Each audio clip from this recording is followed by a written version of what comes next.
আসসালামু আলাইকুম ওয়া রাহমাতুল্লাহি ওয়া বারাকাতুহু। সম্মানিত বন্ধুরা, যে সমস্ত আমার ভাইয়েরা আছেন মুসলিম হিসেবে আমাদের উপরে কোরআনুল কারীম শিক্ষা করা ফরজে আইন, শিক্ষা করা ফরজে আইন। এটা শিখতেই হবে, কিন্তু অনেক মানুষ এখনো আছেন যারা কোরআনকে সহিশুদ্ধভাবে পারেন না। তাদের জন্য আজকে আমি একটা গুরুত্বপূর্ণ ভিডিও এবং গুরুত্বপূর্ণ ক্লাস আজকে থেকে শুরু করতে যাচ্ছি। যারা কোরআন পারেন না, আমার এই চ্যানেলের মাধ্যমে কোরআন শিখতে পারবেন অল্প দিনে, সহি শুদ্ধভাবে বানান এবং কি উচ্চারণ তাজবিদ সহকারে তারতিলের সহিত হরফের সঠিক মাখরাজ অনুযায়ী শিখতে পারবেন, পড়তে পারবেন আমাদের এই চ্যানেলের মাধ্যমে। সম্মানিত বন্ধুরা, কোরআন শিক্ষা আপনার আমার জন্য ফরজ, কিন্তু দেখা যাচ্ছে অনেকেই কোরআন শিখতে পারেন নাই। অনেক প্রবাসী ভাইরা আছেন এখন পর্যন্ত যারা কোরআন পারেন না, তাদেরকেও কোরআন শিক্ষা তাদের উপরেও ফরজ, কিন্তু আপনি জানেন না, জানবেন কোথায়? তো আপনাদের সুবিধার্থে আমি একটা চ্যানেল, এই চ্যানেলের মধ্যে আপনাদেরকে কোরআন শিক্ষার ভিডিও সহজ করে আপনাদেরকে ছাড়া হবে। বয়স্ক শিক্ষার সিলসিলায় অতি সহজভাবে, এটা মূর্খ মানুষরাও যদি পড়েন অবশ্যই পারবেন সহি শুদ্ধভাবে ইনশাআল্লাহ। আপনাদেরকে অতি সহজ পন্থায় শিক্ষা দেওয়া হবে। এটা আমাদের শিক্ষা বই থেকে দেওয়া হবে, সেটা হলো কারিয়ানা কোরআন শিক্ষা ফাউন্ডেশনের কোরআন শিক্ষার বই থেকে আপনাদেরকে এই শিক্ষাটা দেওয়া হবে। ইনশাআল্লাহ অতি সহজে আপনারা শিখতে পারবেন। সম্মানিত বন্ধুরা, কথা না বাড়িয়ে আমরা মূল শিক্ষায় চলে যাই। আমরা শিক্ষাটাকে সুন্দরভাবে শেখার চেষ্টা করি। আউযু বিল্লাহি মিনাশ শাইতানির রাজীম। বিতাড়িত শয়তান হতে আল্লাহর নিকট পানাহ চাই। বিসমিল্লাহির রহমানির রহিম। পরম করুণাময় ও অতি দয়ালু আল্লাহর নামে শুরু করছি। শিক্ষার আগে আপনাদেরকে একটা ছন্দ আমি বলে দিই। ছন্দটা অতি সুন্দর। যে কোনো ভালো কাজের শুরুতে বিসমিল্লাহ বলিতে হয়।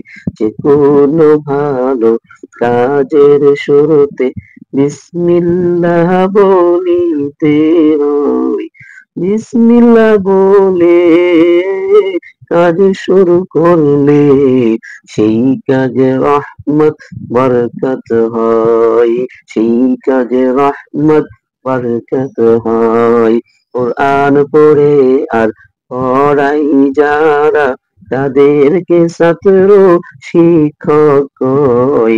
কোরআন পড়ে আর পড়াই যারা, তাদেরকে ছাত্র শিক্ষক কয়।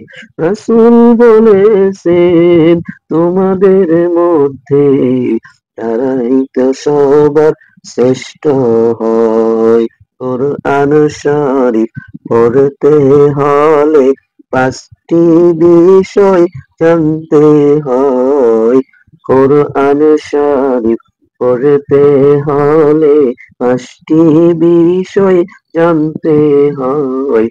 অক্ষর পরিচয়, হারকাত তানবীর, সাকিন ও তাশদীদ তারে কয়।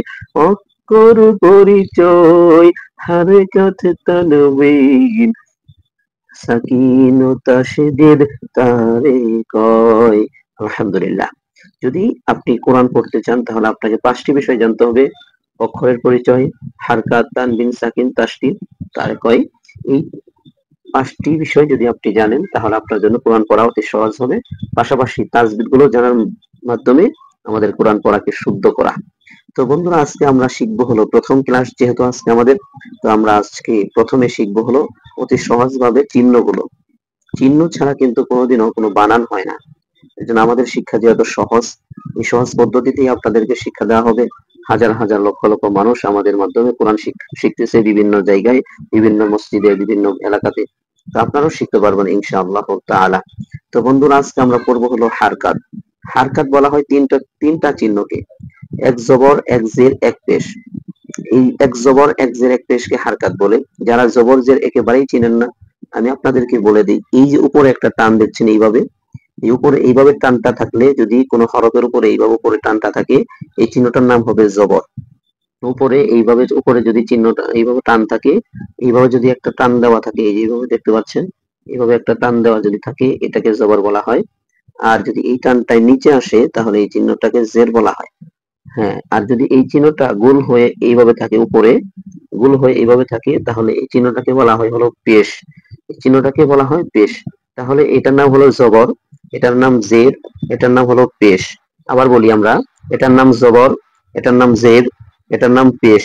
আবার বলি আমরা, এটার নাম জবর, এটার নাম জের, এটার নাম পেশ। এক জবর, এক জের, এক পেশ। বলেন আমরা সবাই বলি, এক জবর, এক জের, এক পেশ।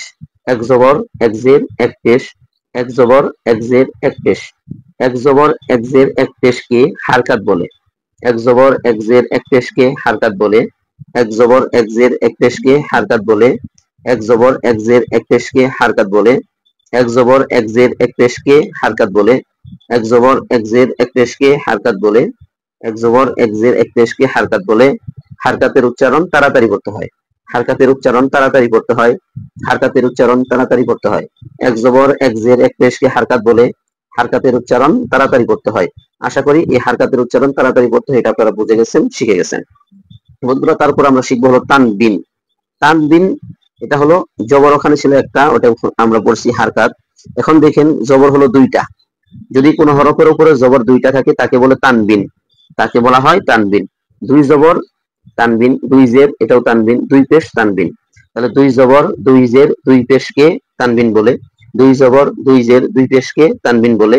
দুই জবর, দুই জের, দুই পেশকে তানবিন বলে। দুই জবর, দুই জের, দুই পেশকে তানবিন বলে। দুই জবর, দুই জের, দুই পেশকে তানবিন বলে। দুই জবর, দুই জের, দুই পেশকে তানবিন বলে। দুই জবর, দুই জের, দুই পেশকে তানবিন বলে। দুই জবর, দুই জের, দুই পেশকে তানবিন বলে। দুই জবর, দুই জের, দুই পেশকে তানবিন বলে। দুই জবর, দুই জের, দুই পেশকে তানবিন বলে। দুই জবর, দুই জের, দুই পেশকে তানবিন বলে। তানবিনের উচ্চারণ তাড়াতাড়ি করতে হয়। তানবিনের উচ্চারণ তাড়াতাড়ি করতে হয়। হারকাতের উচ্চারণ তাড়াতাড়ি করতে হয়। তানবিনের উচ্চারণও কি করতে হয়? তাড়াতাড়ি করতে হয়। আগের দিনে যারা কোরআন পড়েছে অধিকাংশ মানুষ তাড়াতাড়ি পড়ে না, এখানে ভুল করে ফেলে, টানে। এখানে টানলেই ভুল হয়ে যাবে। তাহলে হারকাতের উচ্চারণ তাড়াতাড়ি করতে হয়। দুই জবর, দুই জের, দুই পেশকে তানবিন বলে, তানবিনের উচ্চারণ তাড়াতাড়ি করতে হয়। এক জবর, এক জের, এক পেশকে হারকাত বলে, হারকাতের উচ্চারণ তাড়াতাড়ি করতে হয়। দুই জবর, দুই জের, দুই পেশকে তানবিন বলে, তানবিনের উচ্চারণ তাড়াতাড়ি করতে হয়। দুইটা বিষয় আমরা পড়বো ভালো করে ইনশাআল্লাহ। তারপরে দেখেন দুইটা দাগের উপর মাথা মিলানো, এই চিহ্নটাকে বলা হয় সাকিন বা জজম। বন্ধুরা, আপনারা দেখতে পাচ্ছেন দুইটি দাগের উপর মাথা মিলানো আছে, তাহলে এটাকে সাকিন বা জজম বলা হয়। তো এখানে আরেকটা দেখতে পাচ্ছেন, এখানে এদিক দিয়ে বাবা আছে। তো এরকম ভাবেও কোরআনের মধ্যেও থাকে যে সাকিন তাকে বা জজম বলা হয়। তো কথা হচ্ছে এটা সাকিন বা জজম বলা হয়। দুইটি দাগের উপর মাথা মিলানো থাকলে এটা আমরা বলে নিব যে এটাকে জজম বলা হয় বা সাকিন বলা হয়। এটা সাকিন, দুইটি দাগের উপর মাথা মেলানো, তার নাম হলো সাকিন। আবার দেখেন তিনটি দাগের, দেখতে পাচ্ছেন আমরা কলম দিয়ে ধরেছি, তিনটি দাগের নিচের মাথা মেলানো। তিনটি দাগের নিচের মাথা যদি মেলানো থাকে তার নাম হবে তাসদিদ। তিনটি দাগের নিচের মাথা মেলানো থাকলে তার নাম হবে তাসদিদ। তিনটি দাগের নিচের মাথা মেলানো থাকলে তার নাম হবে তাসদিদ। তিনটি দাগের নিচের মাথা মেলানো, তার নাম তাসদিদ। তিনটি দাগের নিচের মাথা মেলানো, তার নাম তাসদিদ। দুইটি আমরা উপর থেকে আরেকটু দেখি। এক জবর, এক জের, এক পেশকে হারকাত বলে। দুই জবর, দুই জের, দুই পেশকে তানবিন বলে। দুইটি দাগের উপর মাথা মিলানো সাকিন। তিনটি দাগের নিচের মাথা মিলানো, তার নাম হলো তাসদিদ।